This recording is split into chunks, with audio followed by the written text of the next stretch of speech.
Cool. So, hey everyone, my name is Jesse. I'm not helping to organize Hack Upstate. I was a 4-time participant before. Super stoked to be part of the team. If you have any questions, comments, concerns at all, hit me up on my email there or in Slack there. So, a huge thank you to all the sponsors that made this event possible. We wouldn't be able to do this for free twice a year. And we really wouldn't be where we are today without them. So please give it up for our sponsors that made this possible.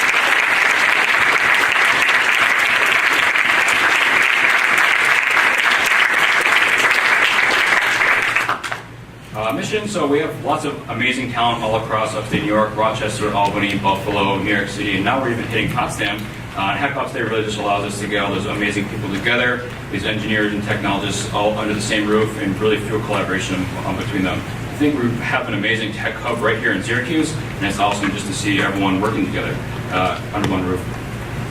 So criteria, this hasn't changed over the past 5 years. Creativity is solving a new and interesting problem.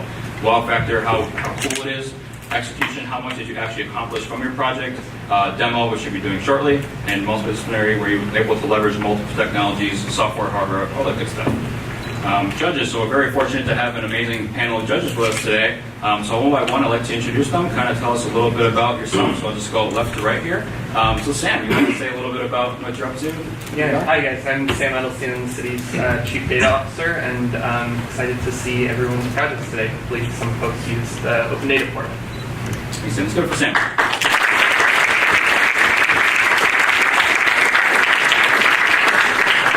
Up next, we have Ryan Goss. Hi, I'm Ryan Goss. I'm a software engineer at Density, and Density makes a people counter for tracking space analytics within office spaces and universities mostly right now. We had our office open during the event. If you have any questions about Density, chat with me, Jordan, or any other people in the Density t-shirts. Thanks.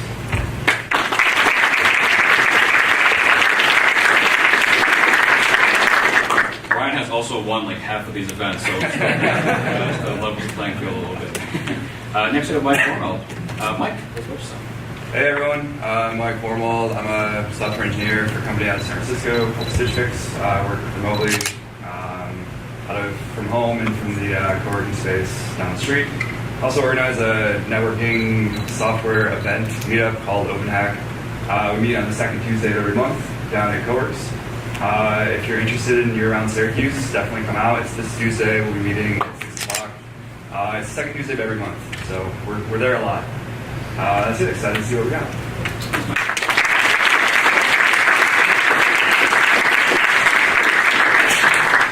So not least, James Shomar. I'm James, the program director for StartFast Venture Accelerator. We invest in 5 to 7 early stage software IoT companies every year, help them accelerate growth and raise larger rounds of funding. So that's sort of my background inside of things. Thanks, James. Thank you.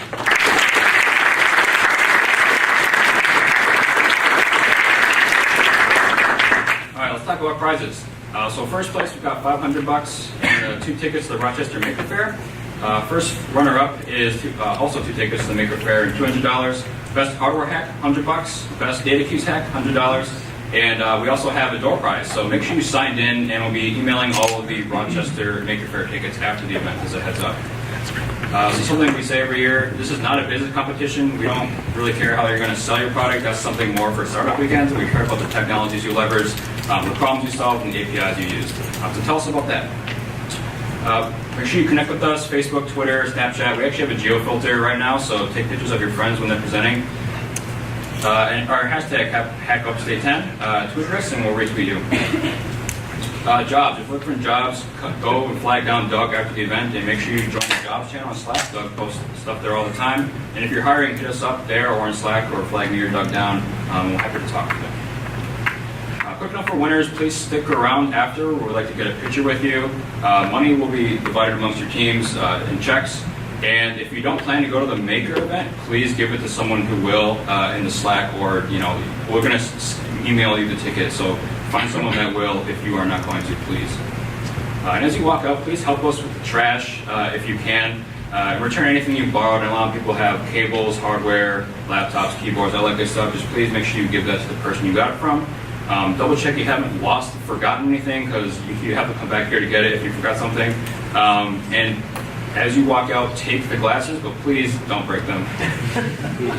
After the event as well, it'd be super helpful to us. It'll take you 5 or 6 minutes. Please fill out a post-event survey. It's really instrumental to the success of the event. It's really what allows us to keep getting better, providing a better experience for you guys.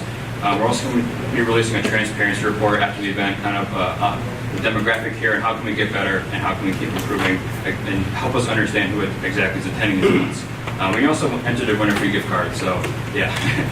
And also, if you'd like to write a blog post on your experience here, we'll share it and promote it on our networks. So that helps us a lot tremendously as well, getting the word out about this event. And also tell your friends and join us for the spring. And if you want to help organize, hit myself or Doug up or email us there. We have a lot of stuff in store for you guys, and we just really need help and more hands to help us out with it. So hit us up if you're interested at all. So it's demo logistics, 2 to 3 minutes per person. I'm going to have a big timer on my laptop. When you hit 1 minute, if you're not already doing your demo, please do your demo. And I'll raise my hand when it hits 1 minute, so you guys have a visual cue for that. Have a brief Q&A just with the judges for the sake of time, so many teams. And the teams that are going up next, I'll be calling. But as the other teams are answering their questions, please go up, unplug your laptop, and get all plugged in so you don't have to fidget around up here while they're answering questions. Any questions, guys? All good? Okay, I'm going to do a super quick roll call on Hack Assist, and that'll be the order we're going in. So let me actually get that up real quick. All right, necessarily valid proofs. You guys see that? Are you here? Excellent. Space Music Station. Cool. Earthwise. Star. Family Tree Game. Groceries. Twist. No twist. Game of Seb. Yo. Tape Mixer. MMA. Raspberry Pi private NPM server. Nope. Strum Dog. Thank you for choosing the name, by the way. Grounded Locks. Did you refresh one of those? Yeah, wait. Oh, I got it. Yeah, don't worry. GPS property buying game. Sarah Grove? Sorry, yeah. All right, I butchered that. I'm sorry. Syracuse Pothole Twitter bot. And Win Maps. All right, cool. All right, guys. So necessary valid proofs. You guys are up. Space Music Station. You guys are on deck.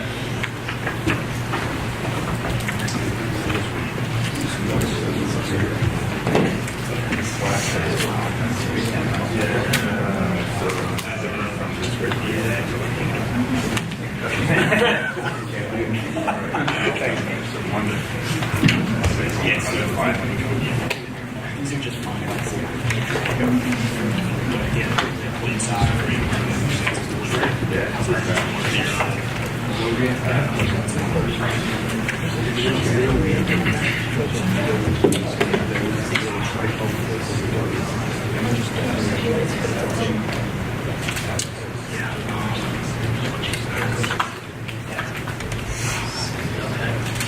So I'm Christopher Wells. I'm a student at SUNY Oswego, and my project was necessarily valid proofs. So the general idea of the use case of what such a program would be useful for, one thing I like to do is I like to wake up in the morning, I like to pick up my phone, and sometimes I'll get a call from my friend who will tell me, your code is terrible. And he'll say something like, well, if you use gotos, you'll be attacked by a velociraptor. He tells me I use gotos, so therefore I will be attacked by a velociraptor. And I want to know, hey, is this valid? So I say, well, what if I represent this as symbolic logic? So I have like, G implies V, and G, and that's V with this rule modus ponens. And that's indeed valid. My friend was right. We have to be attacked by a velociraptor, but we'll see. So for my program, I wrote it in Scala. Scala is really nice because you've got things like case classes, which are really nice for working with symbolic logic and things like that. Use SPT for the build tool, and I use this really nice library, Scala parser combinators, which allows you to build parsers for different types of text, and it's since I was doing a lot of stuff with that, it was very useful. Not all of that, actually. So the idea is first I had to take these structured proofs and parse them into an abstract syntax tree. Just take them and turn into some sort of internal representation. Once you do that, you can take those internal representations and if you have a bunch of steps in the proof, you can validate them one by one. And once you know if all the lines in the proof are valid, then the whole proof is valid. Other things I took into consideration is error messages. When you have a tool, you want to know if you do something wrong, what you did wrong, and some indication of how you can fix it. So what I did was when I validated a rule, if it was incorrect, I'd try to give a helpful error message that indicates, hey, what part of it was wrong, and if I want to try to fix it, where would I go to look for fix it? That's always very helpful to have. Another thing is, because of the way I did it, I was able to easily turn it around from just a validator to an actual interpreter. So it'll allow you to run through and you can save proofs that you run and write out my homework. And I'll just get to the demo.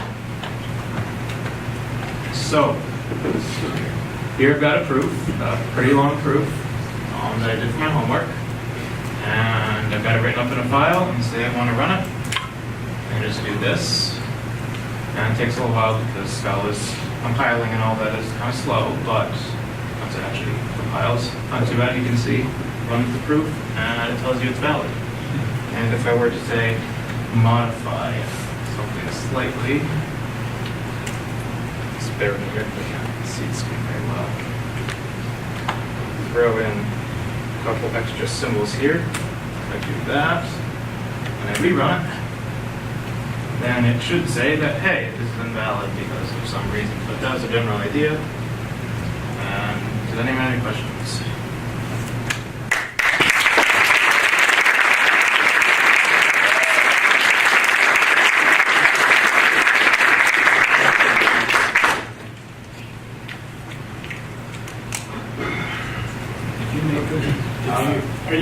How are you determining, so like De Morgan's Law and all those types of things, where are you pulling that from? So right now I'm just using a bunch of hard-coded rules because I'm going off of axiomatic propositional logic that says if you have like the ands and the ors, implication, biconditionals, all those you can define in just terms of implication and negation. And there's a couple axioms you can use, and just those are enough to actually do a lot of different proofs like De Morgan's Law and all that other stuff. I also add a little bit for modal logic, which is like necessity versus possibility as well. Thank you. So you made this to do your homework for you? No, I made this so once I do my homework, I can check if it's right before I submit it. And all this homework I've already done and submitted, but for the future, this might be helpful. Won't do it for me, but. Are you going to open source it? Oh yes, it's all open source, MIT license up on GitHub. All right, thank you.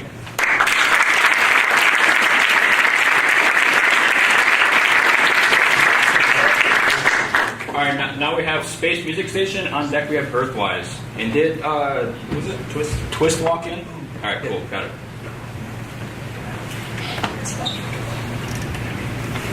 All right. Join me for a journey into outer space. Outer space doesn't have music or noise of any kind, but if it did, it might sound something like this. You'd hear sounds of the cosmos and other stuff, and it would mix and modulate, and you could not have to like do anything because it just is constantly ongoing, and it adjusts the rate, and as you can see, hopefully things are being modulated, the music is changing. It'll just go on for a long time. Can you turn it up, Gus? Not really. It's ambient. But, you know, in space you wouldn't hear anything.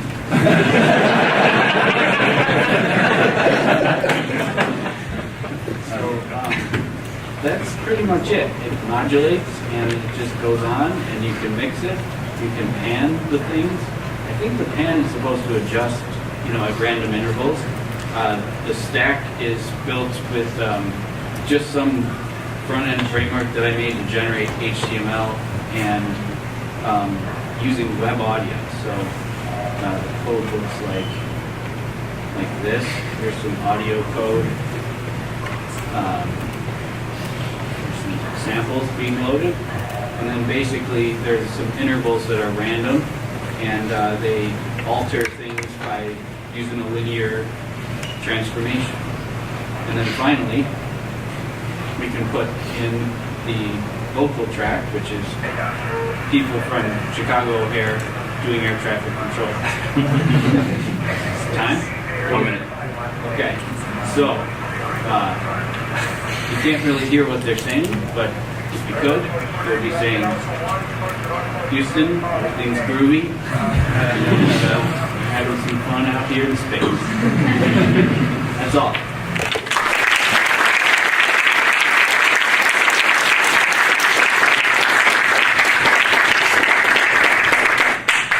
Questions?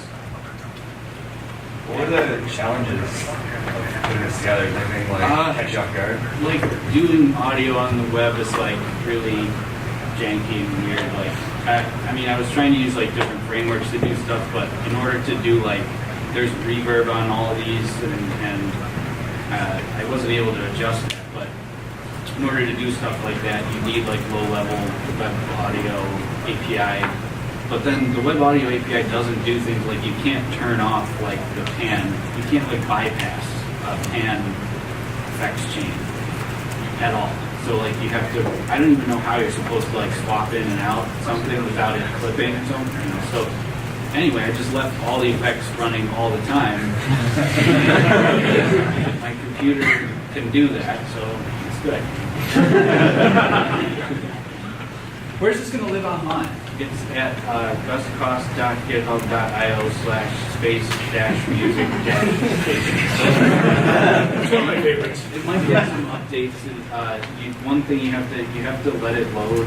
Like they won't work actually until like, and it's there's async loading, and I was just like, too bad they're global variables. Just wait. It'll start working once it's loaded.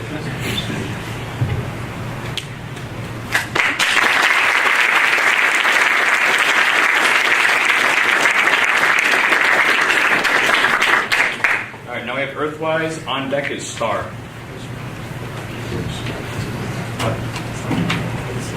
Oh.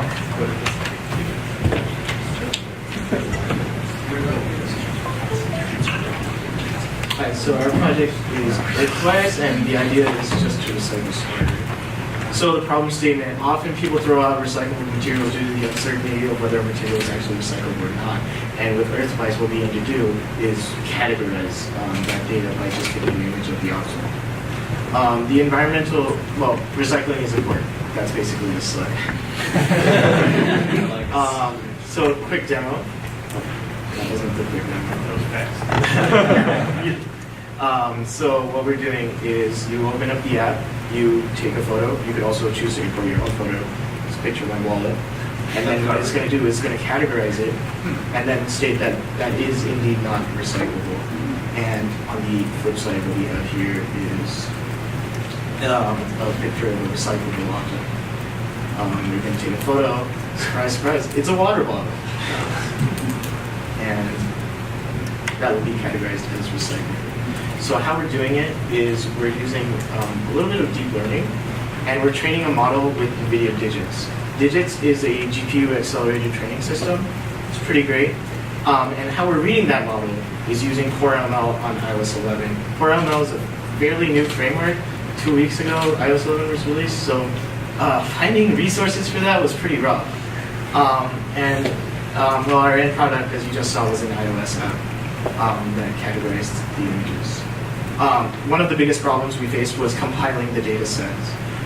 We use Caltech 101, 256, a portion of ImageNet, and our very own Chai 50, which is named after a team member Chai.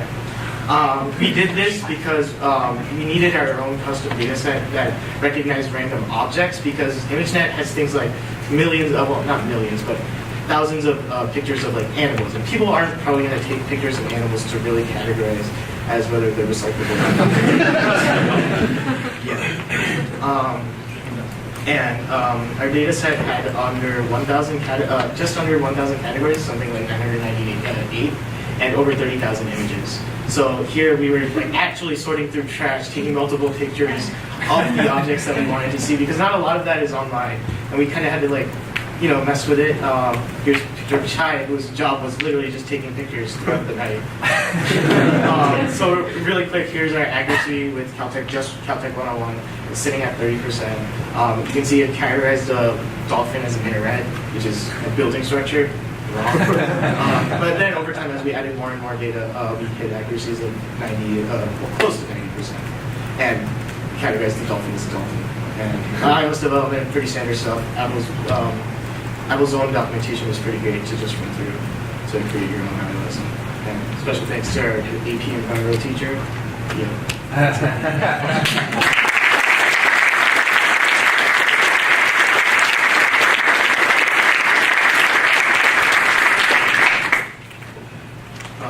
I have two questions. One is the neural net running on the device? The neural net is not running on the device. CoreLML only takes in a model and then uses that model to make predictions. So we trained the model on that. I don't know if I had a picture of the crate, but yeah, we trained the model on that zip tag computer. My other question is, what kind of tools does NVIDIA provide for the training? Digits includes CUDA, which is a parallel processing type thing, and CUDNN, which is their own neural network to train through. What we used was an AliceNet for the actual training. So, yeah, pretty remote. And what city did you optimize this app for? Because there are some cities where some things are recyclable and some things are hard. Well, that goes back to like our data problem. We kind of had to pull. Caltech 101 is a very old data set. It's from 2003. 256 is from 2007. And what that means is there's 101 categories and 256 categories respectively. ImageNet is probably one of the bigger data sets that's more universal. And all of these just have random objects. Like, I didn't know what a minaret was until I looked at the data set and found it. And the Chai 50, what we did with that was we just looked at a common list of common, like, household. It was basically just folders of recyclable materials that we just copied one by one, Google Image it into. Yeah. So it just took like thousands, like hundreds of thousands. So we took our own images. We also, none of us are like super technically skilled. So what we did was we sat there and just saved images in a folder. It was a pretty tedious process, because, saving images for the neural net. Thanks, guys.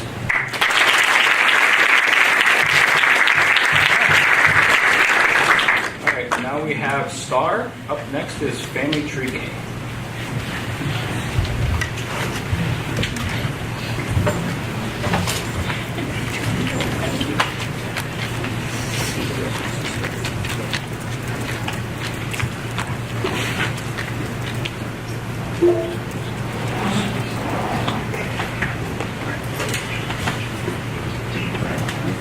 So we are STAR. It's spell training augmented reality, and basically we wanted to come up with an idea to use something like for augmented reality, and we just decided to try and create a fun little game just between players, and some of the stuff that we use to be able to use facial recognition.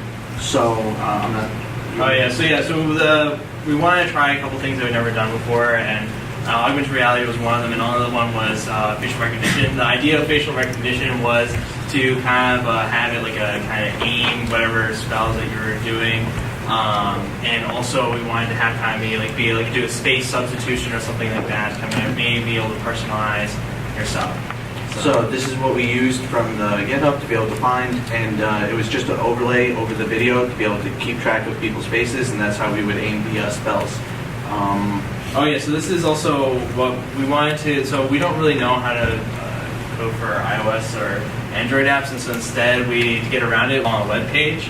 And so we had a little difficulty trying to figure out how do we get the web page to use the back side of the camera from a phone and to set it as a default. It was a lot more difficult than we expected, and we ended up finding this wonderful project where they were able to get the front and back camera, and then after kind of reverse engineering it all, we were able to get it to that, instead of always looking at your face, to go in the opposite direction. This is what we use the pattern lock just to be able to activate the spells. We just created a quick little 2x2 pattern lock grid to be able to keep track of the combinations. And the particles, we went to codepen.io to be able to find the particles for the spells and the effects. And this is a little demo of it. Yeah, take a look.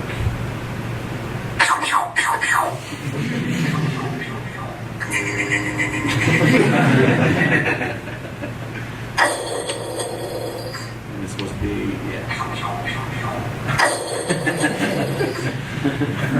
So this is also all on the Heroku app, so if you want to try it out, if you have an Android phone and also you're using a Chrome browser. It's not just Chrome. It's not just Chrome. We found out it's also Firefox. But yes, Android devices though, no. Then doesn't work. But yeah, you can go to it's War AR. It's actually beautiful. You can see it on the screen. You can right there. Yeah, so right there, you can try it out for yourself. So don't break down. Any questions?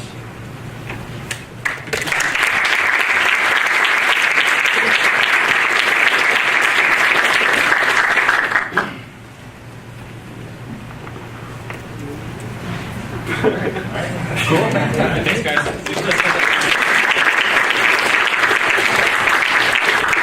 All right, now we have family tree game. On deck, we have groceries.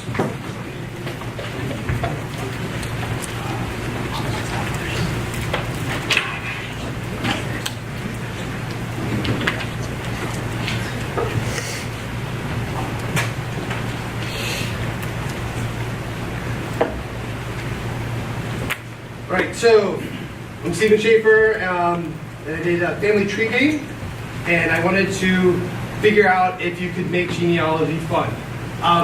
There are some people who love genealogy, and then there's others like myself that say, someone really loves genealogy. But I wanted to see if I could take some of that data and turn it into a game where I could enjoy that, like other people enjoy. So what I wanted to do is take the underlying data from when someone makes genealogy data, they can create a file called like a GCOM. It's a generic file that has, it can cross different systems, so Ancestry and other people can read it. And then a card deck, so standard poker playing card deck, and then marry the two. So I did this hosting on Azure with PHP and SQL Server. Had to do a lot more image work than I was expecting with building a blank card deck set and then crafting the images. And then pushing it out to a place called the Game Crafter, which lets you print physical custom cards.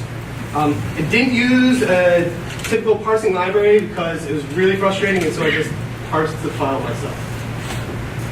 So what ends up happening is you open and read the file, you get the data in, you build your custom images for the cards, and then you push it up to the service with their API. So here is. And so we'll rename, so we'll call this Hack Upstate Final. And then do we want a black background or a white background? Black. All right, so we say that, so you can see what the GDCOM file looks like. It looks like shit. So this is what the data export is. So the next thing we do is we load it, and so we take that, parse it, and push it in to the back end. I'm going to, for sake of time, not build the deck. You can view what the deck looks like. I'm actually taking a sample of like Shakespeare's tree. So sample data is actually a pain in the butt. So this is after the images are built, the pictures of the faces and the names and pieces from the genealogy tree. So deck of 52, some with faces, some without, are there. And then you can deploy it, and I'll do this, and it'll take a second, hopefully less than 30. So what it's doing right now is doing an API call out and taking it, so it's building a game deck, it's building the cards and pushing all the images up there. So I'm going to hop over here before it's done. So it's getting pushed up right now. And so you can see inside.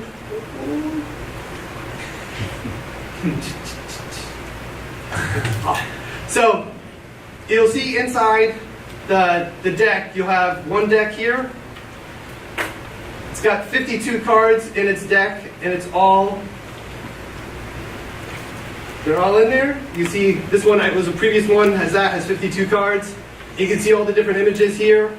And if I wanted to, I could go in and order it right now.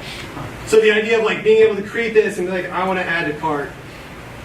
And I could go literally buy this deck of cards and have it shipped to me. And it costs me $5.78. So that's it.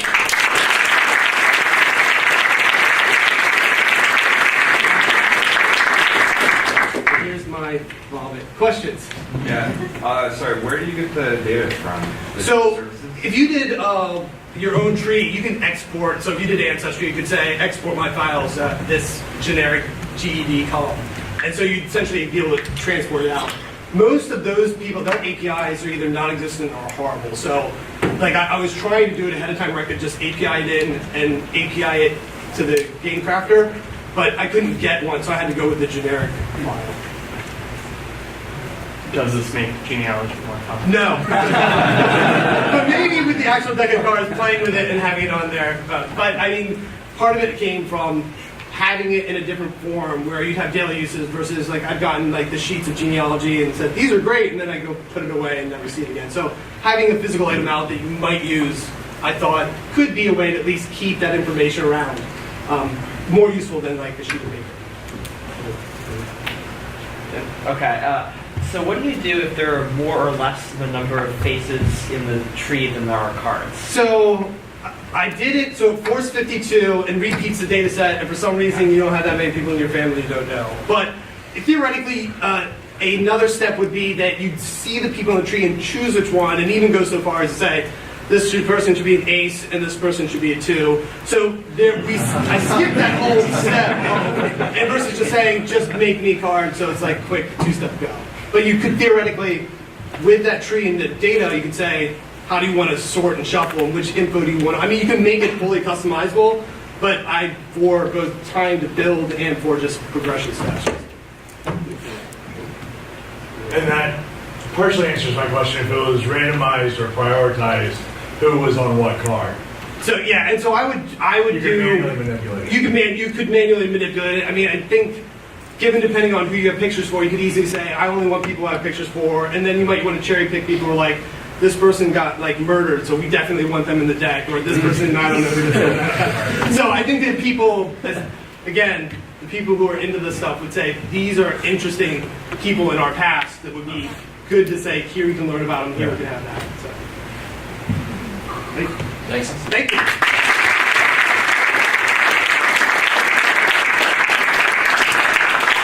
All right, now we have groceries. On deck, we have twists.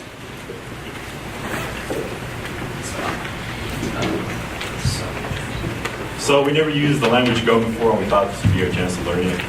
So we busted out the book and the Wikipedia page, and we started out. So yeah, the idea for the simple project that would help us sort of learn how to use Go was you would tell it, on Sunday or Saturday or whatever, you're hanging out at home, trying to figure out what you're going to eat for the week. So you give it the number of days you want it to generate for, when to start generating them for, and then what meals you want to have.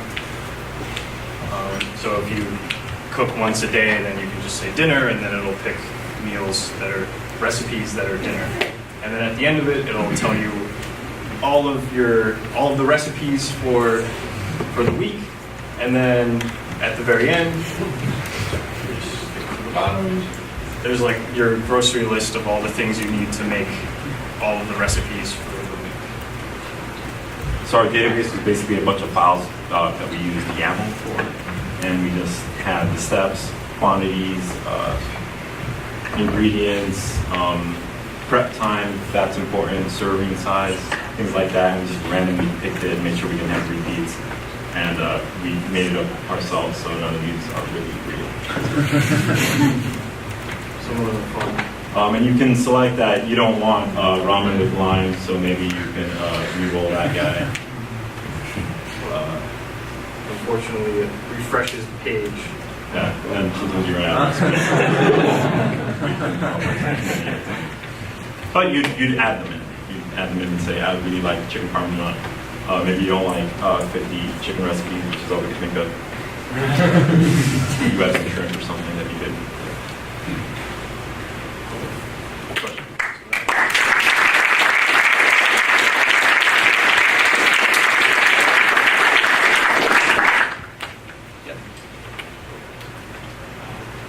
You prioritize, it's fine. Okay. So did you guys not use real data because it was too hard to find, or because you just needed to get something that would work quickly? So we wanted to get something that would work quickly. We started off, we spent like an hour trying to figure out how Postgres works and how to integrate it with Golang. And then I sort of just said, it's not worth the effort. Let's just make up some recipes and put them in text files. That seems to be a straightforward solution for Unixy. Does it aggregate the ingredients or quantities? It tries to, yeah. Okay. So if they don't exactly match, it'll have a hard time. But does it at least group them together? Like all the you have 3 different recipes that have cilantro, but it might be slightly different phrasing of how it's chopped, but they at least get sorted together.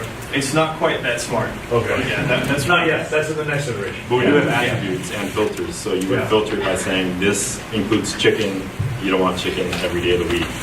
Get chicken 3 times. Get shrimp. Get some beef. And that's part of the future work category. Is like,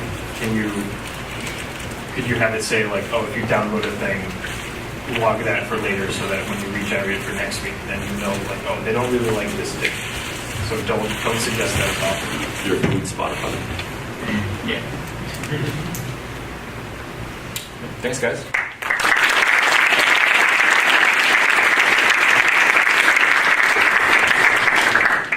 Now we have Twist, right? On deck we have Game of 7.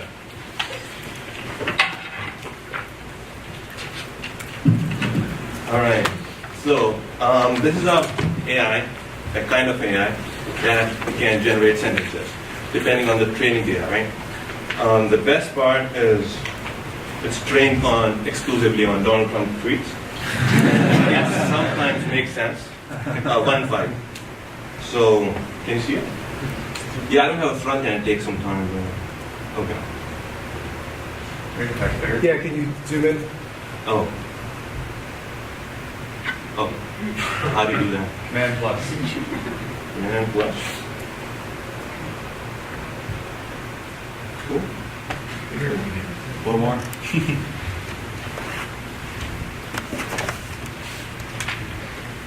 Visible? So I can go deep into the algorithm, but we're going to have fun reading this. That's what I did most of the night. Read it. A what? Read it out loud. Read one out loud. Oh, you cannot read?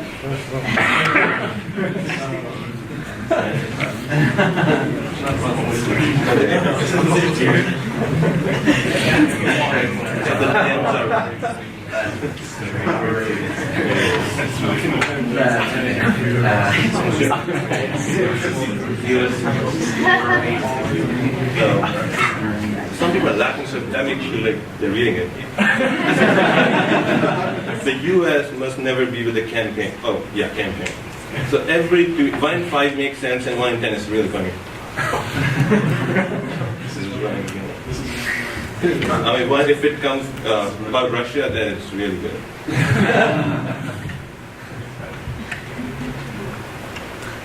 So yeah, I mean, 4 or 5 words in English make a lot of sense. But if yeah, and you can understand, like the grammar will be wrong. The training data is.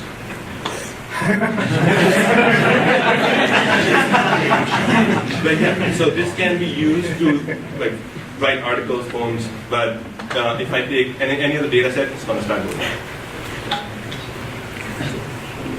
Yeah. That's it, man. Back to you.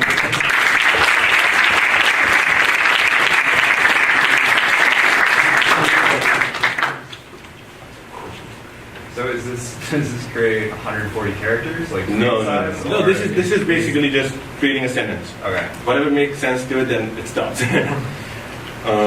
And having our time making sense of it.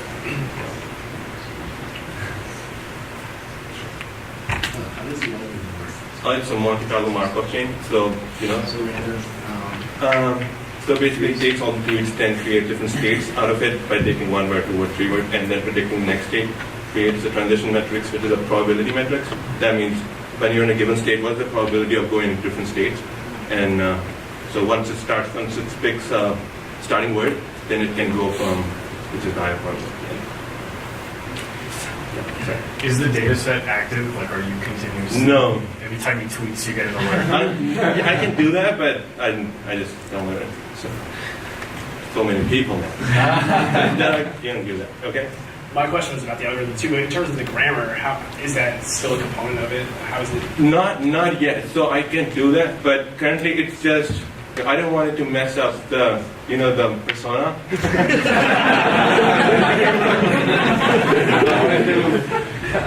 Show that the tweets.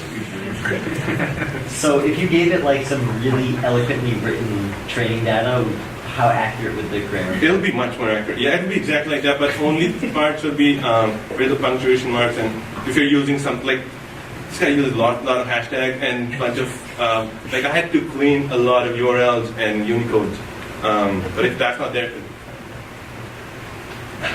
How much data did you use? all the tweets, all of them. So could you ask it to start off with a subject of Russia or whatever, and then have it So, generate yeah. based on that? Yeah, but right now I'm just choosing that randomly.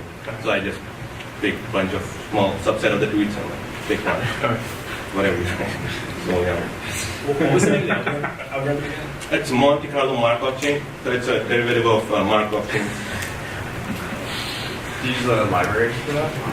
No. So that's one thing. I was really want to learn this algorithm, and so I just implemented it all. I'm using things like random and regget, predict, and pandas, things like that.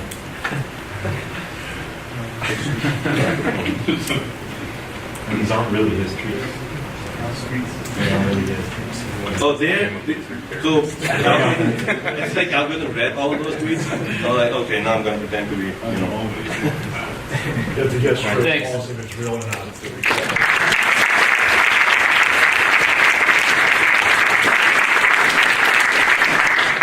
All right, now we've got Game of Seb. On deck is Tape Mixer.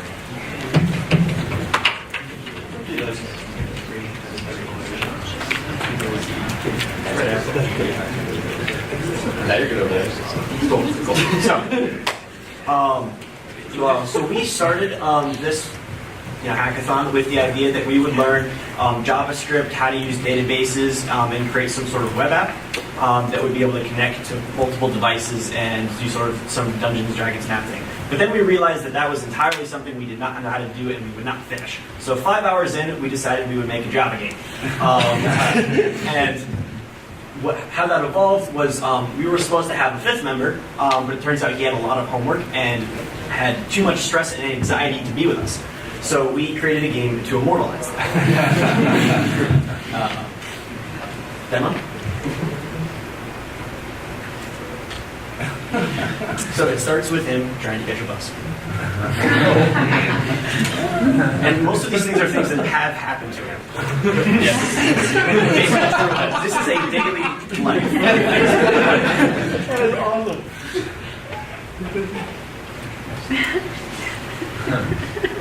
So we're RIT students, so that's one of the central collides of RIT.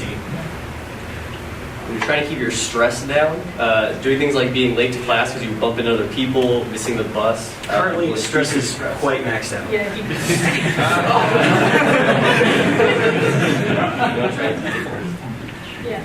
Yeah, so there are 3 levels and then a final boss. So He doesn't know yet, by the way.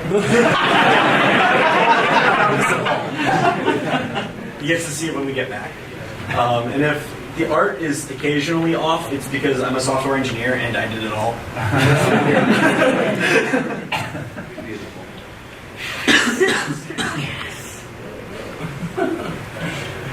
1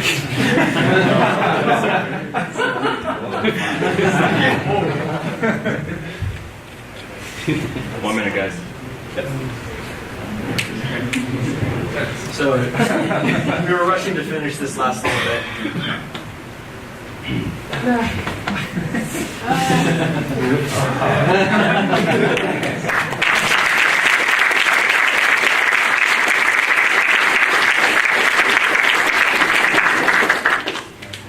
Any questions? All right. Well, thank you.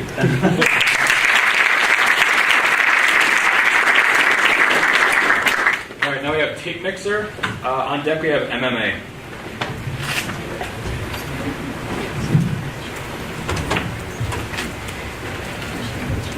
Hi, I'm Jared Durant. Sebastian.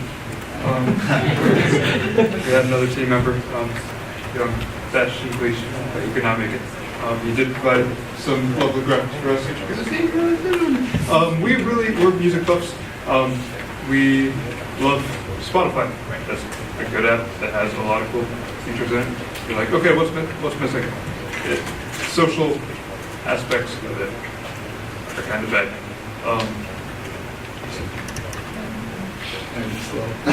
So we're trying to share mixtapes, playlists with each other. What did we use? What did we use to make our site? Yeah, it was good. Ruby on Rails, Postgres. We used a bunch of CoffeeScript, a little bit of CoffeeScript. It's good. We used the Spotify API. That's what we used. Have you ever used a public API? No, I never used it. Neither have I. We did not realize what a hassle that would be. What a struggle. All right, we're just going to show the site because the slides are just broken. So this is the site that we made. We use Spotify's API to allow us to authorize into the site, access the user's playlist, and from there, for example, I'm already signed in. They remember my name, so if I click right here, 1 second.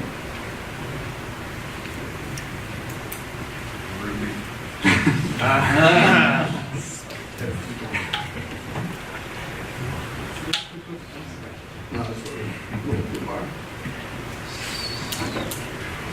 This all works. There we go. See, this is connected to my Spotify. It's pulled out all the playlists that I currently have, as you can see here. And then in order to get these playlists out to other people, you can go ahead and add it. And the best way to communicate what you want to show them is by using different tag names. So, for example, this is actually, let's pick Sunday. So I'm like, all right, this is my Sunday playlist.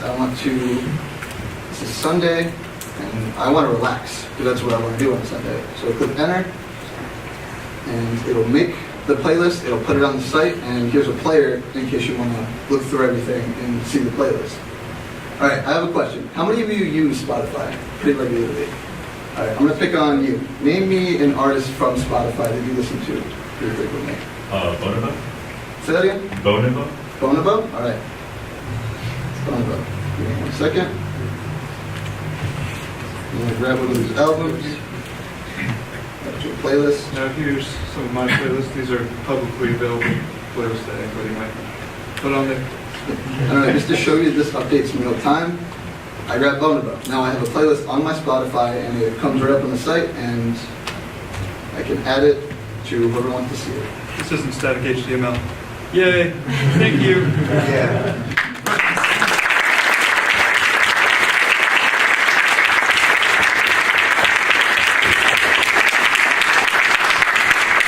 After the tech problems that wasn't planned for. Questions? How's their documentation on Spotify? It was pretty shoddy at first. It was hard to understand, mainly because I've never done anything with Ruby on Rails or web dev until last night. So it was fun. But once you really dug into it and understood it, and once you got the authorization done, that was like the biggest first step. That combined with the fact that Windows and Ruby on Rails don't work well together. There's a lot of gems in Ruby on Rails that just they don't work. You have to go back to previous versions, and then those will allow you to run your code. So you guys are like messing with your environment. Yeah, very long time. So is there like discovery? So if I want to relax, I would go look for all the tags, playlists. Yep.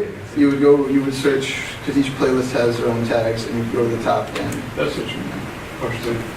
Partially functional. Yeah, it's partially working. It's a lightweight minimalist. And something we want to improve on for next time, we would love to better use Spotify's API to allow a profile to come up on here. So if I see a playlist and I really like it, and then a week later I see another playlist that I'm like, wait, that's the same person that I saw last time. I can click on their name, go to their profile, and see all the playlists they've ever added to here, because clearly they know what they're doing. They can make good music. So and that's really the point of this, trying to find the people who make the best playlists. So, all right. Thanks, guys.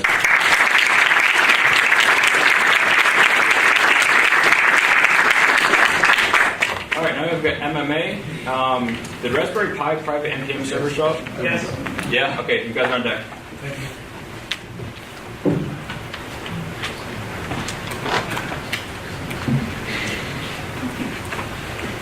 All right, so what we did is we kind of did a clash. We took the classic arcade game Asteroids and we mixed it with the playstyle that we all know called MMO, Massive Multiplayer Online, and we kind of put a little PvP action into it. And we have a working demo. And so the way it works is you'll take your phone and that actually acts as the controller, and you just log into the URL, and then you type in your name, pick your shift, log in, and then you're good to go and you start battling each other. So we'll go right ahead and go right into it. So go ahead, take out your phones. Yeah, well, go to reoke.com.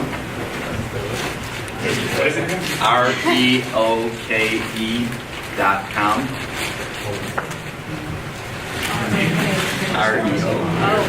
Right on the board. Reoke. reoke.com. Yeah, stuck. And so basically, you show up on the screen, you control that. How do I know this?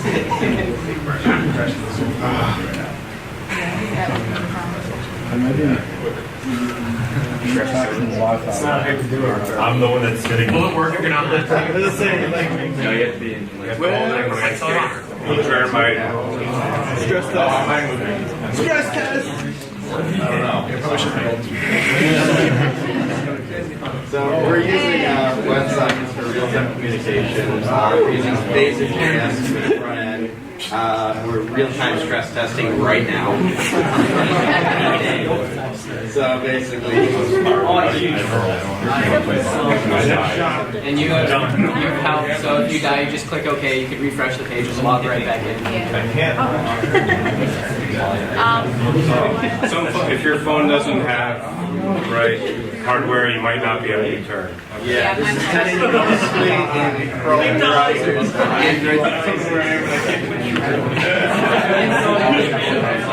You have job. You're talking right now.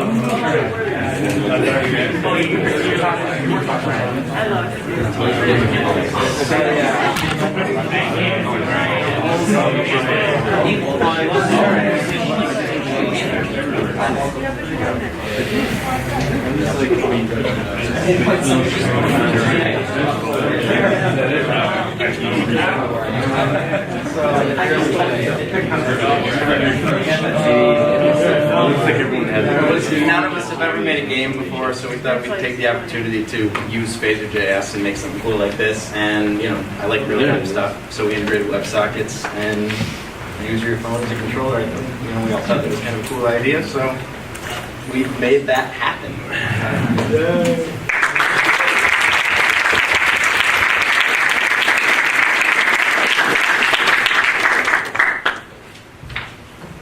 So what do you have to do to get the phone accelerometer stuff to work? So we used the APIs that are available in most modern browsers to get all like the coordinates and stuff. There were some troubles that we had to overcome. There was a big issue that if you turn it like this, it's in relation to the North Pole. And if you turn it like this, it's relation to the surface. And so we couldn't test what we were getting out because we had to push it up to an app, Firebase, and you couldn't see the console, so it took hours to realize North Pole was screwing us up, because if you put your phone down, it's actually getting signals that are changing, so it's rotating, rotating, and rotating. So once we got rid of the reference to North Pole, it worked out.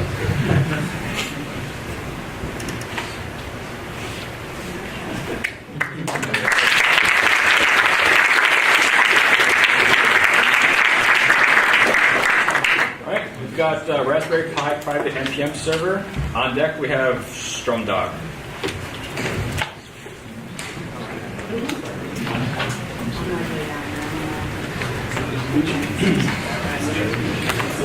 As a reminder too, guys, when they're answering questions, please go up and plug in your laptop. Just make this faster.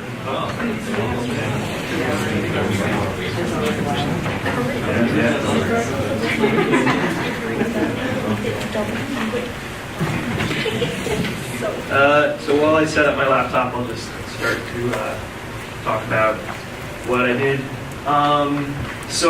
The idea behind this project was I wanted to create a.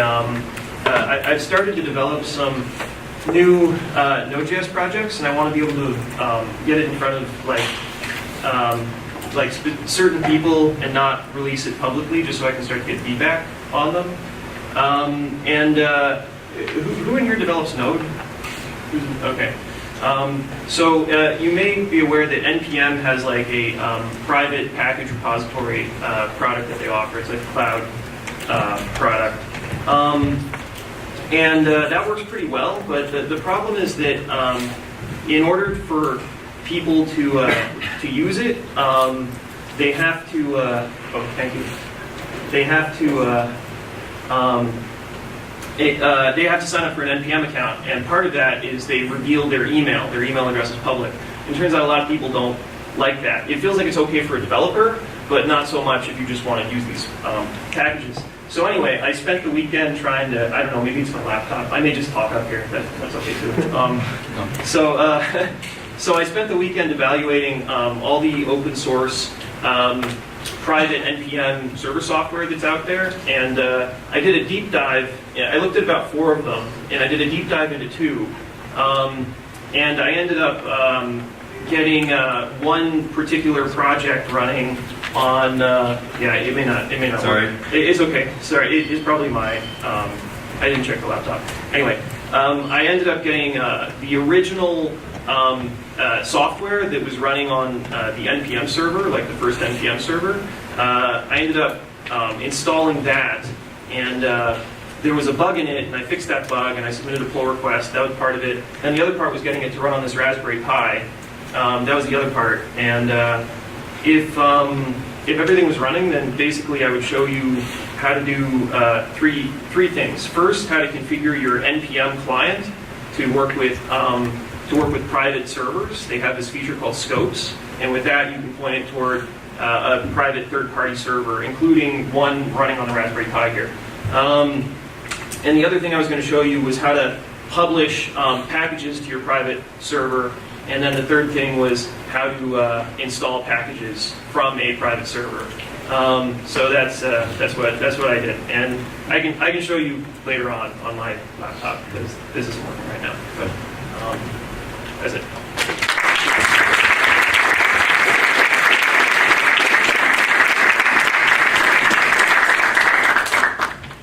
Did you have problems specific to the Raspberry Pi? No, that's Raspberry Pi is very easy.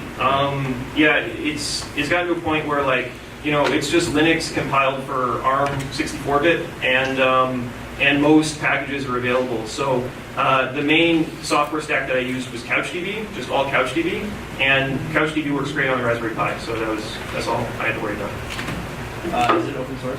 I posted the project on GitHub, and I will make that available to anybody who wants to see it.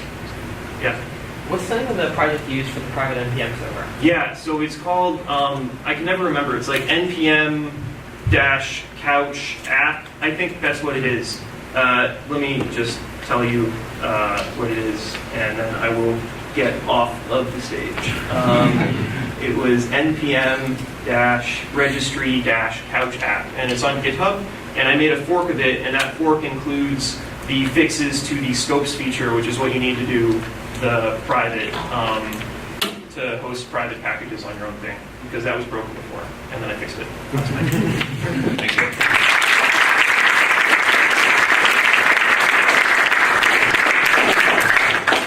All right, now I've got Strum Dog. On deck is Grounded Blocks. Are we back to normal right here?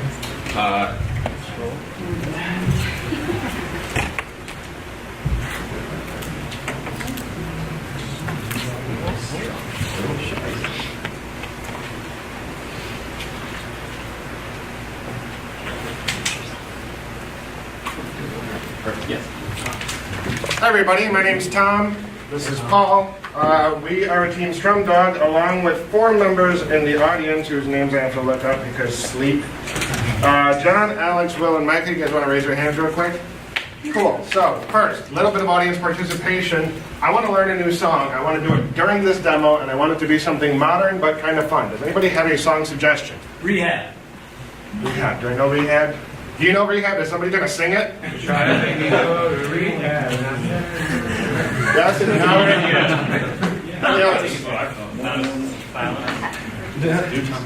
Single lady.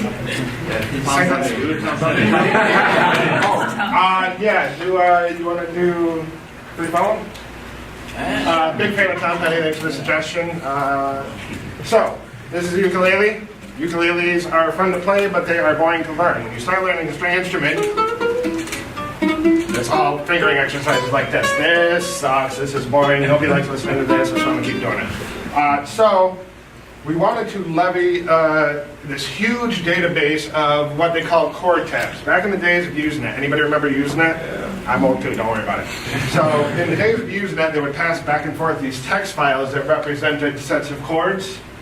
And it was really difficult to understand them and parse them because they're built for somebody who already knew the chords. They use a letter of the chords above the lines. So you can kind of see an example here.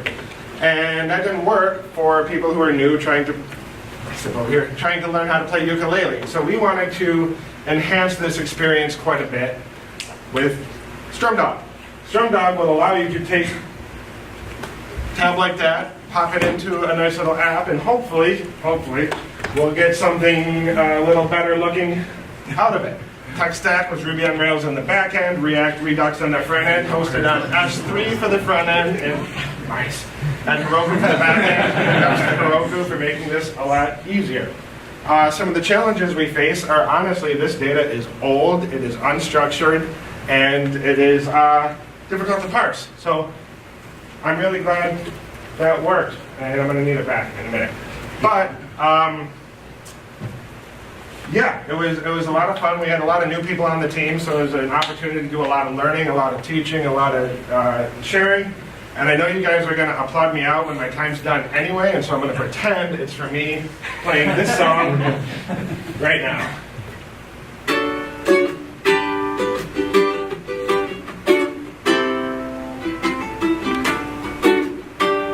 Some songs don't translate quite as well. Quite that well. Sorry, I sleep again. But I can get the general idea.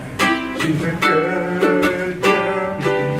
Say she's crazy about Elvis and horses. Anybody else know this song? Everybody.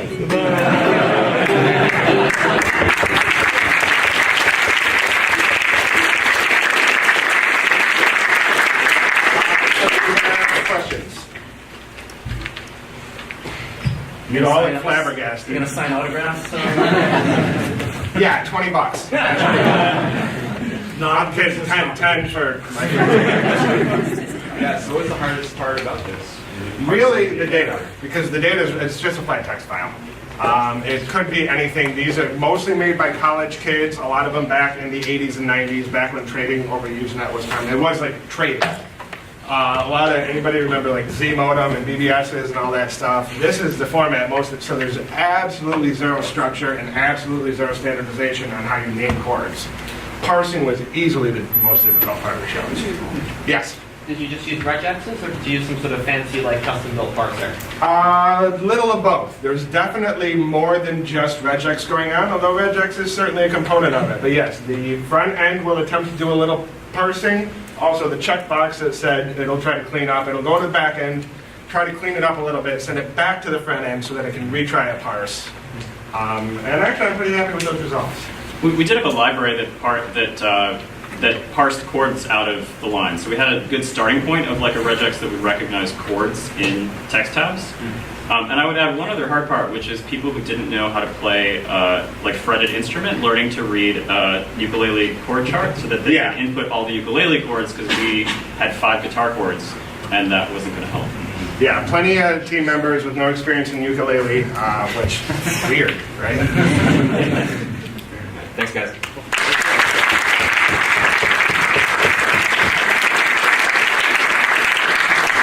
All right, now to Grounded Locks. On deck is GPS property buying game.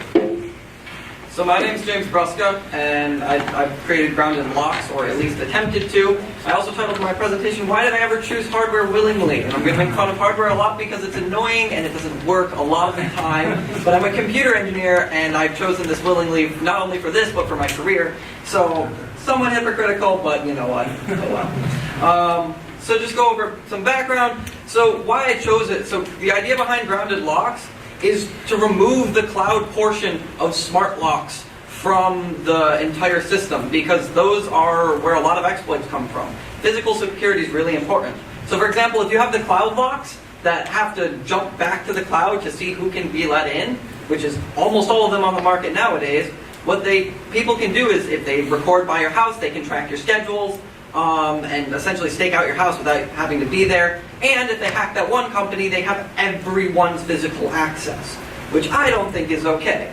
So my solution was to move it to a local server where only your little lock could only be accessed by Bluetooth, and if you wanted to go have somebody else access it remotely, it could either be stored on there beforehand, or it could be done remotely with a separate server that would provide permissions using RSA.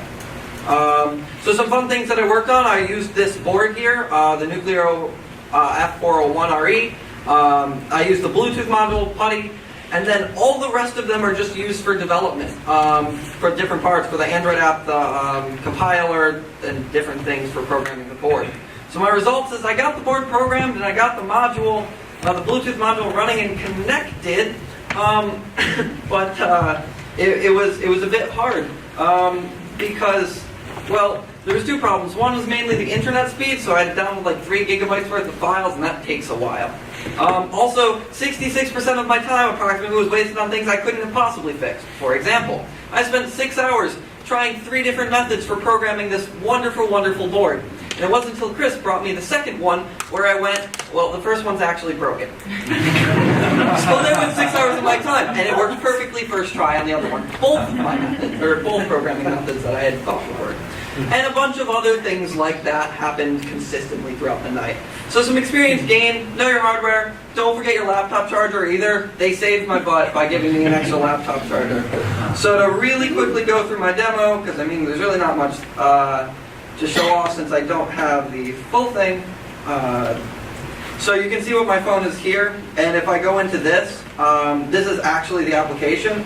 And so if I hit this button, you can see this moving. I have environment variables being transferred over, and here you can actually see the signal strength to the Bluetooth changing. And then, because that was kind of like one of the stock apps, so I'll just reprogram the board really quickly.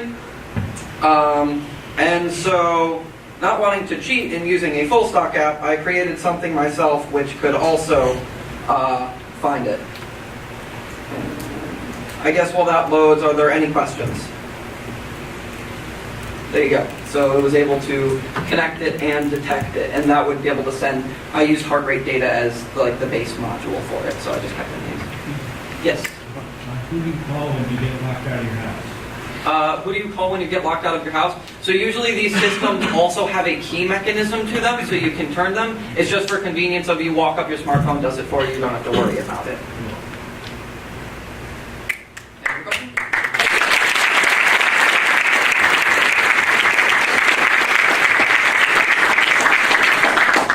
All right, now I've got GPS property buying game. On deck we have the pizza app.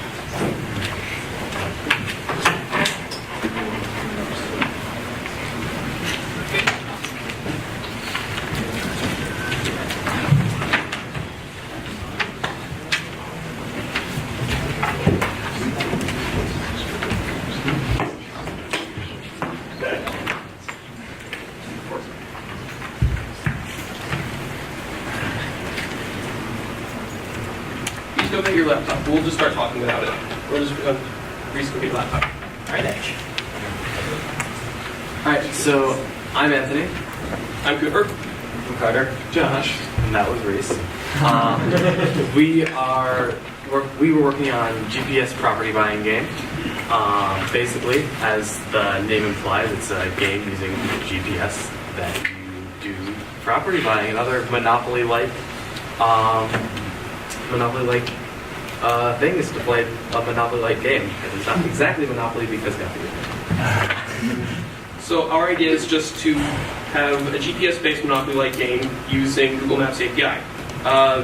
This would include a variable-sized board that we could fit to streets as a basis and eventually move it on to custom shapes and different sizes. This would also include players connecting to a central host and being hosted off of one game. So multiple people can be playing one game off of multiple devices. All right, so our design process looked a little bit like this. 5 to 9 hours of downloading the various IGEs that we were planning on using. Pro tip, do that ahead of time. Attempting to figure out Android Studio for the first time. We're all first semester college sophomores and had never tried this or anything like it before. Then designing the server model in Eclipse, and then learning the basic layout for UI in Android Studio. So our results. We ended up making a basic menu that was implemented with some buttons on the front end working, so you could actually interact with it. We can take in information and start up a lobby using one system to connect to to act as a host. We are capable of going through one turn of the game, so you can say you want to roll, then you want to buy a property, and then move on to the next turn. And we can also display a map using the Google Maps API on the phone. All right, so what we learned, download the development environments you're going to use ahead of time, at least if you know what you're going to use. Try to decide that. I spent like 9 hours downloading things. Yeah, part of that was that we wanted to use Unity, and then after we finally had everyone with Unity, we decided we were going to use Android Studio. But that was its own little problem with the Google Maps API and Unity not liking each other. Also, we learned the basics of Android Studio, how to set up an Android emulator, and how to implement basic networking with a client-server model, which is actually like this coming month of our CS course. Now, as you can tell, we haven't really been able to do very much, but this doesn't mean that we're done. We want to finish this project out and actually be able to implement it fully and have an actual game as opposed to just a whole bunch of parts. Are there any questions?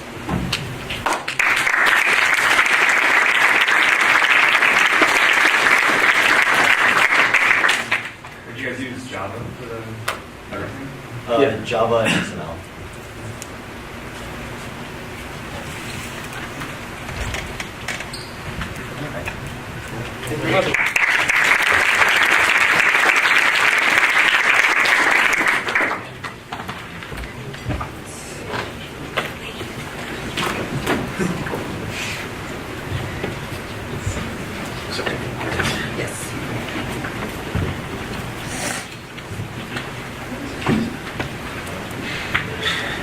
All right, guys, this is the pizza app. On deck, we have Syracuse Pothole Putter Bot.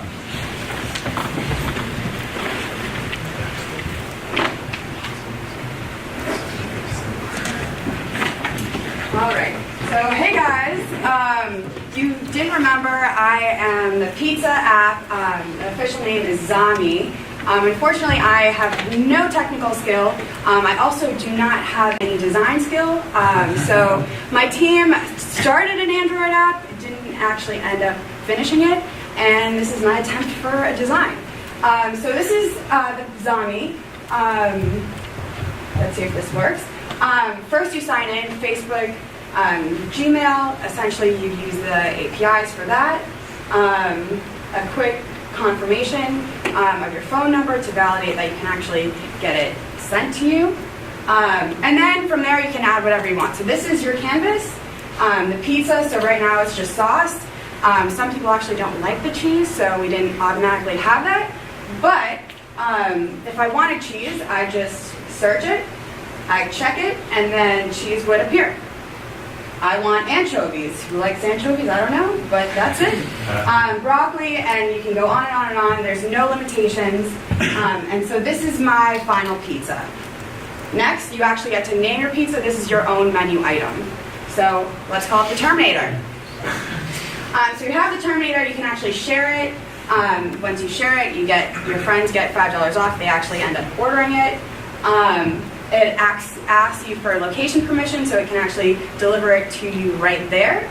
And then you can actually edit it. So if you don't actually want it sent to where you are now, you can send it somewhere else. The button right here, if you click it, it will order it. You can add other menu items. You can save your favorites, and then you can see your purchase history. So payment, you can do cash or credit. Credit's really simple. Stripe integration. Can save your cards. And then it's yummy time. You get it delivered. It'll really seamless checkout. And then of course cash, you just press cash. And the other screenshots are, this is your past orders. And then this is your liked pizzas. Also, since I'm not a developer, I am looking for people who would like to join. So if you're interested, please let me know. Thanks.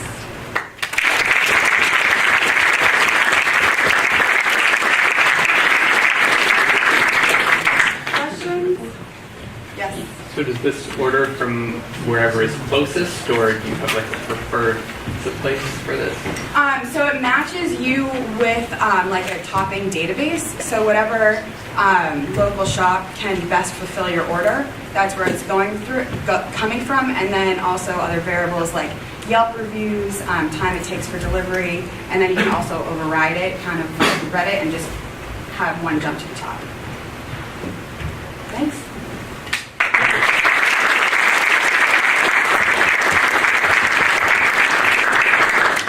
All right, now we have Syracuse Pothole Twitter bot. On deck we have WinMaps.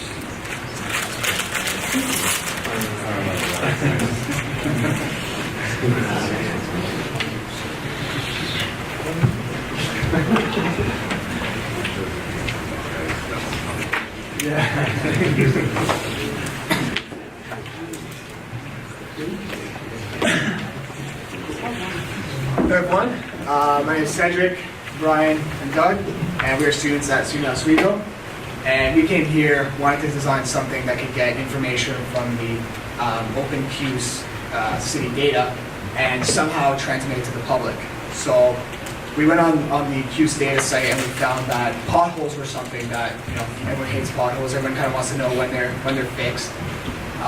So we went on the OpenQ site and we took all the parsing data, and essentially what this Twitter bot does is it looks at the previous 24 hours, and at noon every day it will tweet out the location of the tweets, how many potholes were fixed at each location, and it does so at a 1 minute interval, just so we don't get reported for spam by Twitter.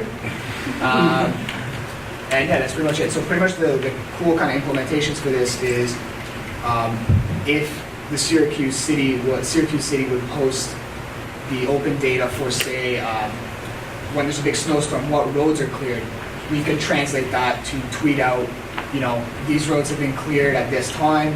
And the idea is to pretty much automate that process so that it runs, every day or continuously or whatever we choose. So for right now, we took the data for the past, I think it's 20 days? 10 days. 10 days. So we just did that because there's no potholes in the last 24 hours that have been filled. So right now, every minute it's updating. It's going through the OpenQ's data and it's printing out all the potholes pretty much. So yeah. Yeah, puts everything into a linked list. and we'll check every time it's seen that address before a increments a counter inside of its linked list. They point to each other, help with search methods and everything. So that's pretty much it.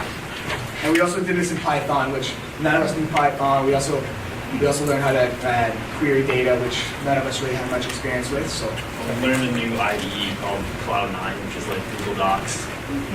We all can like work in the same project in real time, which is pretty helpful. Thanks, guys.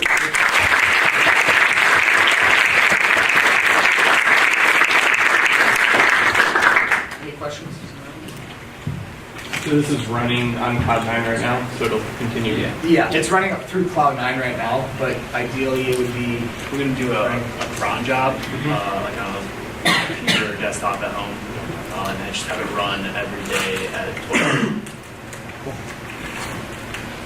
So not everyone uses Twitter. Any thoughts on using Facebook, SMS, some other tools? We haven't really thought about how to implement it with Facebook or Twitter or any other sites, but we used a program that kind of assists us with the bot, with the information that we get from our Twitter account. There surely is a way for Facebook, but it's just for Twitter, it's a bit less of a personal kind of connection. A lot of people wouldn't be willing to connect on Facebook to a pothole account, which is kind of weird. Whereas on Twitter, you can just Google, okay, Syracuse potholes, and then this will come up, and then you can see right away what potholes. Whereas Facebook or other sites where people might not be willing to connect in the same way. So, but it certainly would be possible to do it. Have you guys thought of also integrating it with GIS or geographical information systems, so just so people could actually see it on a map? I actually thought of that probably like 11 o'clock, so it's a little late to actually implement it, but that was definitely a thought that we could do. Yeah. Then we also did, we hashtagged all like the regions. It was like, I don't know exactly how many regions there are in Syracuse that it has, but so if you just want to look up the potholes filled recently in like your area, you just look up a certain hashtag, and that would show you all the recent ones. Thanks, guys.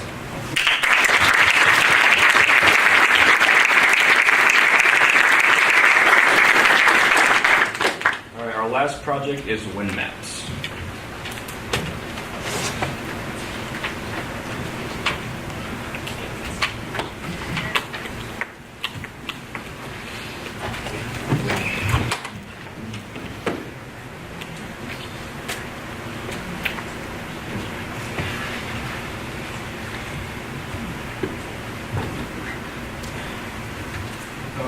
So it says green map. At some point, the project changed from green maps to wind maps just for time. So we're talking about a project a little bit. So my name is Han, I'm a civil engineering student, and Vladimir is the programmer. So we want to make a web app that could produce the best location for a particular renewable energy. And we have a slogan here, mapping the world with renewable energy potential.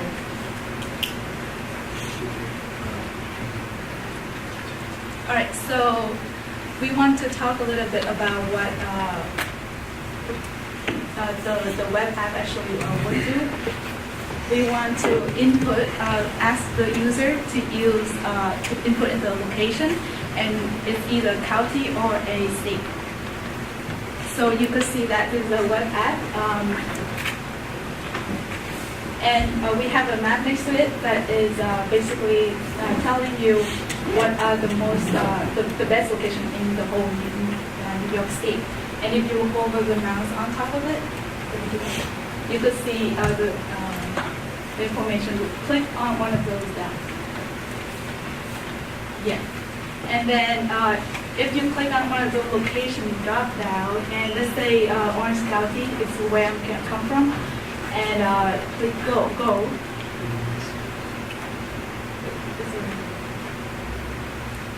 So you might have to wait a little bit for it to load the actual map, and here's the data. And you could also calculate, we also put in the calculation for the power output if you're using a 2.5 megawatt wind turbine. And if you calculate, we could also estimate the possible saving money that could be generated. So now, Orange County, actually, the wind velocity is 8 miles per hour.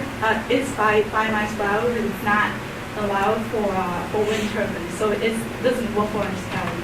But we does include the area on the dots right here as the areas that you're able to maybe install either solar power or wind power. And we also have like a front-end development, but we didn't actually master those two together. But the idea is, could you move to the return plan? Is to have it look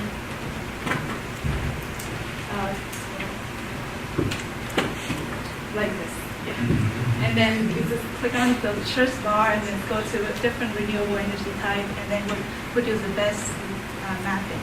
Yes, thank you.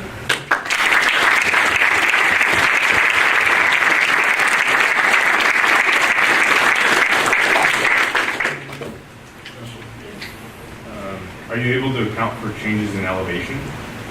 Not yet, but we do have data from New York State Clearinghouse for elevation. So we use parcel from different counties and elevation, but we didn't put it on the calculation yet because the density, air density gonna change and the velocity of the wind is gonna change.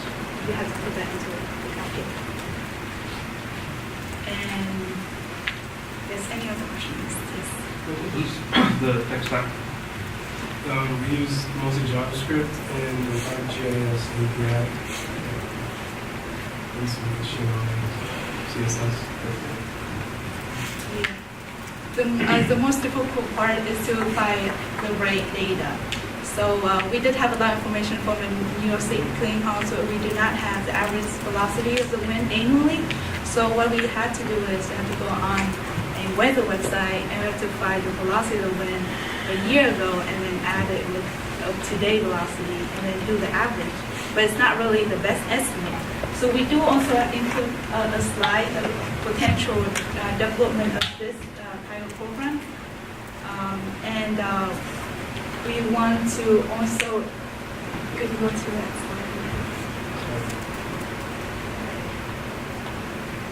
Yeah, so we could, in the future, we could be able to compare and contrast between different type of renewable energy and estimate cost savings, subject to installation, and the user could input in like geographical information, more accurate output. Okay.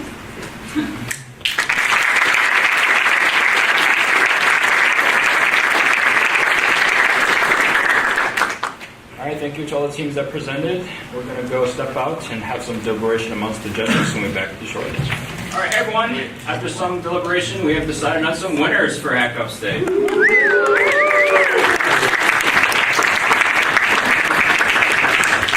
All right, so we're going to start with the best hardware hack, and that one is going to Grounded Locks for $100.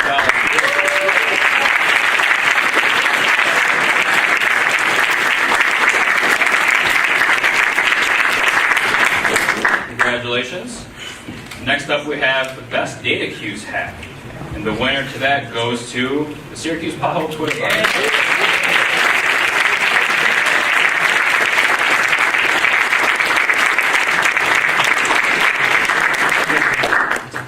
All right.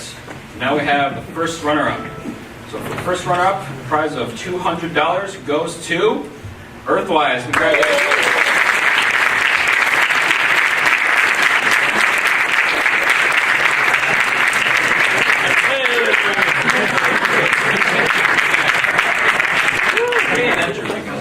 So now, yeah, you guys can hang on. Congratulations, guys. Thanks. All right, and finally, the grand prize of $500. Come on, Jordan.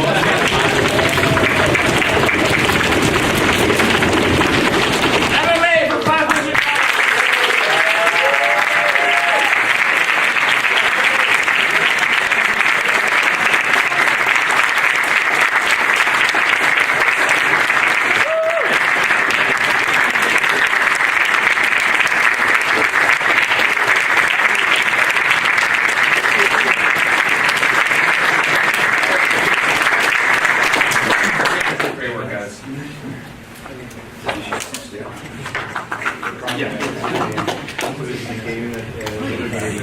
All right, let's hear congrats to all our winners today, guys.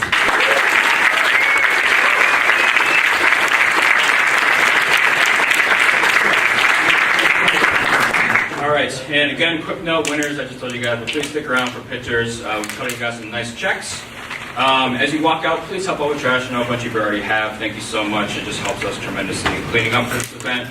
Bring things back you borrowed, double check to make sure you don't forget anything, and don't forget to grab a glass from Midas. Don't break it. And at the event, again, please do the post-event survey. That helps us tremendously, and just helps keep improving the event for you guys. Write a blog post if you'd like. Share your experiences. We'll share it on our stuff. Tell your friends. And thank you all for coming. I just started organizing this, and I'm super glad to be able to help out Doug and Mitch with this effort. So thank you guys all for coming to hang out today and building some awesome stuff. So thank you.